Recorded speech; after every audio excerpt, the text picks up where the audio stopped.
Kisah seorang pastor masuk Islam setelah gagal membakar Al-Quran.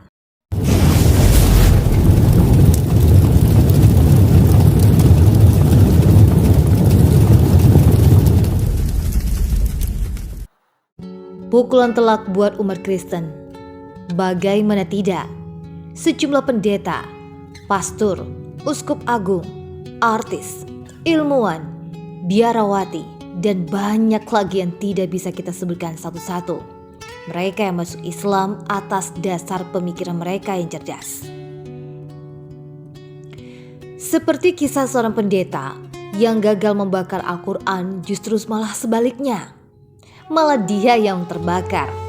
Inilah kisahnya yang kami kutip dari Masyhur Al-Iwaji dalam bukunya Ajaib Al-Qasas, mengutip berita harian umum Tartim yang terbit di Nigeria. Kisahnya masuk Islam ketika dia membakar Al-Quran. Ketika itu dia memegang sebuah mushaf dan menghadap jemaat. Ia kemudian melemparkan mushaf itu ke lantai dan menyiramnya dengan bensin. Orang-orang memperhatikannya dengan serius. Saat Wolfros menyalakan korek api, namun di luar dugaannya, justru tangannya lah yang tersulut api dari korek itu. Tangannya pun terbakar, sedangkan mushaf tidak jadi dibakar. Tersentuh api pun tidak sama sekali. Ya, dia adalah pastor Wolfros. Dia adalah seorang pemuka gereja di Angola. Dia cukup dikenal di kalangan jemaatnya maupun di tempat asalnya. Dia kenal karena sangat anti dan benci terhadap Islam dan Al-Quran. Kebenciannya terhadap Islam dan Al-Quran membuatnya gelap mata dan memutuskan untuk membaca Al-Quran sebagai bukti amarahnya terhadap Islam dan Al-Quran. Namun apa yang terjadi? Al-Quran sama sekali tidak tersentuh api. Malah sebaliknya, sang pastorlah yang terbakar tangannya. Para jemaat yang menyaksikan kejadian itu sangat terkejut atas kejadian itu. Mereka tidak menyangka bakal terjadi seperti ini. Sementara sang pastor atas kejadiannya itu membuatnya kagum dan heran. Ia memikirkan peristiwa itu dan mulai menyadari betapa ajaibnya Al-Quran. Ia yang ingin membakar Al-Quran, justru tangannya lah sendiri yang terbakar. Ia yang ingin menghina dan memalukan kitab suci umat Islam, malah ia sendiri yang dipermalukan.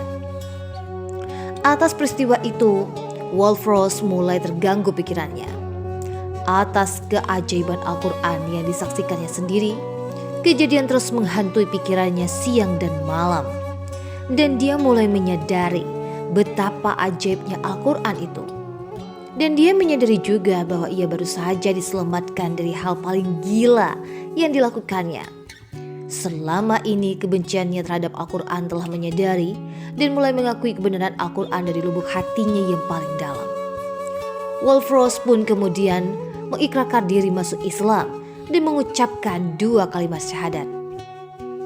Beritanya masuk Islam tersebar luas, lingkungannya gempar.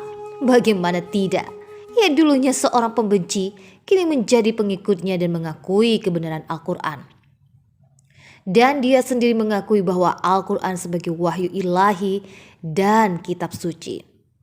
Tak lama setelah masuk Islam, pemimpin gereja Angola Yakob Musa juga menyatakan masuk Islam. Keislaman keduanya diikuti oleh masuk Islam sekitar 200 orang lainnya. Subhanallah. Selain memimpin gereja, Yakob Musa adalah sekretaris jenderal lembaga misionaris di Angola. Ia mengaku jabatan itu kurang lebih selama 22 tahun. Begitu masuk Islam, ia kemudian mengundurkan diri dari jabatan tersebut.